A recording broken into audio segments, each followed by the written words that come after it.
नमस्कार।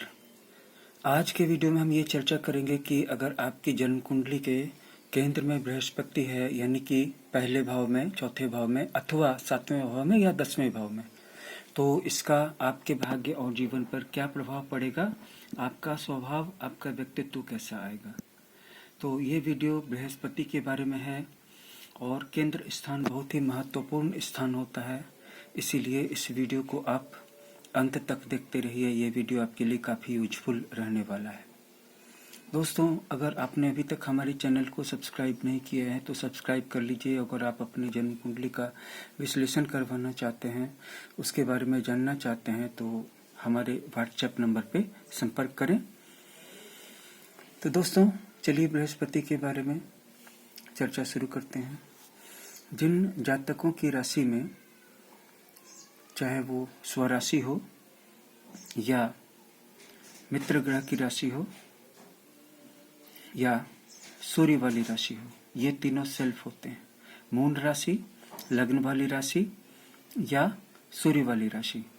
तो इन तीनों सेल्फ राशियों में अगर बृहस्पति मौजूद हो तो ये और ज़्यादा अच्छा फल करता है। लेकिन अगर बृहस्पति लग्न में अकेला हो, केंद्र में अकेला हो, इन तीनों में से कोई भी केंद्र, तो चाहे वो लग्न वाला केंद्र हो या तीनों, इन तीनों में से अगर सिर्फ अकेला हो तो भी अच्छा फल करता है। लेकिन फल में क्या अंतर आता है, इसी बात को हम समझने की कोशिश कर रहे हैं। अगर गुरु केंद्र में होगा तो जातकों को सभी प्रकार के सुख, धन दौलत, मान सम्मान और संपत्ति प्राप्त करवाएगा। अगर आपका बृहस्पति केंद्र में है तो आपके जीवन में सभी प्रकार की चीजें जो मैंने बताई, सुख समृद्धि, वैभव, मान सम्मान, धन दौलत, सभी बढ़ जाएंगी। बृहस्पति को देवगुरु कहा गया है। वो सभी प्रकार की सांसारिक सफलताएं देने के अलावा संतान का सुख देने के लिए भी जिम्मेवार हैं और वैवाहिक जीवन को सुखी बनाने में भी इनका बहुत बड़ा रोल है। समाज में आपको मान सम्मान मिलेगा या नहीं मिलेगा, इसका पता भी बृहस्पति से ही चलता है। और धन दौलत कितनी प्राप्त होगी, इस सब का पता भी आपको देवगुरु बृहस्पति की अच्छी स्थिति से ही पता चलता है। इसीलिए गुरु का मजबूत होना बहुत जरूरी है। अगर बृहस्पति इन चारों भावों में से, यानी इन चारों केंद्रों में से किसी में भी, चाहे वो 10वां भाव हो, 7वां भाव हो, चौथा भाव हो या लग्न का भाव हो, इनमें से किसी में भी मजबूती से बैठा हुआ है, जैसे कि उच्च का होकर के बैठा हुआ है, कर्क राशि का होकर के, या दिग्बली है, तो अकेला बृहस्पति आपको हर प्रकार का अच्छा फल दे सकता है, अगर बाकी सारे ग्रह अच्छा फल नहीं भी दे रहे हो तो भी। इसके साथ साथ ऐसा बृहस्पति सभी पाप ग्रहों के पाप प्रभावों को, बुरे असर को बहुत हद तक कम करने में भी सफल रहता है। लेकिन अगर आपका बृहस्पति केंद्र में है लेकिन नीच का है, तो आपको पेट से संबंधित बीमारियां हो सकती हैं और इसके कारण आपको अपने खान पान पर विशेष ध्यान देने की जरूरत है। बृहस्पतिवार एक ऐसा दिन होता है जो बृहस्पति देव को समर्पित होता है। यदि आपके कुंडली में, आपके होरोस्कोप में बृहस्पति कर्क राशि में है और किसी अन्य पाप ग्रह की दशा चल रही है, तो सिर्फ बृहस्पति की जन्म कुंडली में उच्च हो जाने से, यानी कर्क राशि में विराजमान हो जाने से, दूसरे किसी पाप ग्रह की, जैसे शनि की 7.5, तो उसकी महादशा या उसकी 7.5 में आपको उतना कष्ट महसूस नहीं होता। तो इतने पावरफुल हैं गुरु, इतनी आपकी मदद करते हैं। देवगुरु बृहस्पति तो सभी देवों के गुरु हैं और गुरु बृहस्पति का प्रायः सभी 12 राशियों पर अच्छा प्रभाव पड़ता है।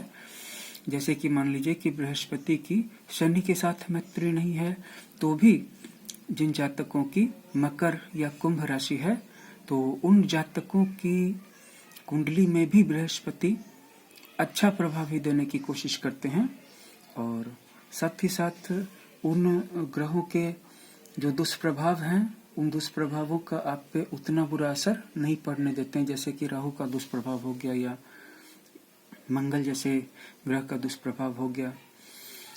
जिसके केंद्र में बृहस्पति विराजमान होते हैं उस पर किसी अन्य पाप ग्रह का असर तो कम पड़ता ही है, लेकिन केंद्र में विद्यमान होने के कारण गुरु आपको विद्या, धन, दौलत, मान, सम्मान, वैभव आदि सभी चीजें प्रदान करते हैं। इसमें एक पहचान की बात यह है कि अगर आपके केंद्र में बृहस्पति होगा तो आपको पूजा पाठ में, धर्म कर्म में, दान में बहुत अच्छा लगेगा, ज्यादा रुचि रहेगी आपकी। अगर आपके केंद्र में बृहस्पति विराजमान है और अगर वो कारक भी है, अगर उसमें अकारकता नहीं है, मारकता नहीं है, कारकता है, शुभता है और इस तरह से होकर के वो केंद्र में विराजमान हो गए, तो ये आपके जीवन का बहुत महत्वपूर्ण रोल ले लेते हैं।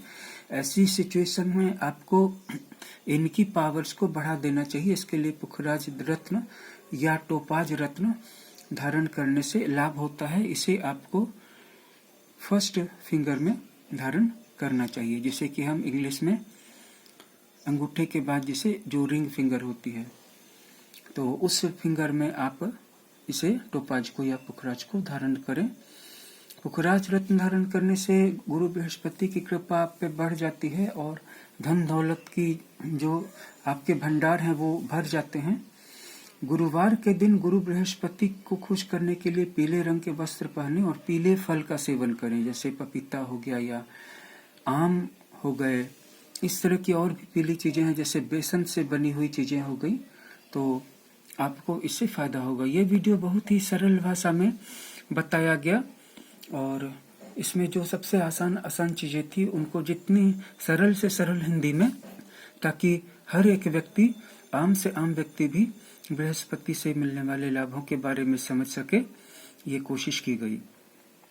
अगर आप इससे ज्यादा गहरा विश्लेषण चाहते हैं, ज्यादा डीप एनालिसिस चाहते हैं, तो आप हमारे व्हाट्सएप नंबर पे जो डिस्क्रिप्शन में दिया गया है उस पे हमसे संपर्क करें।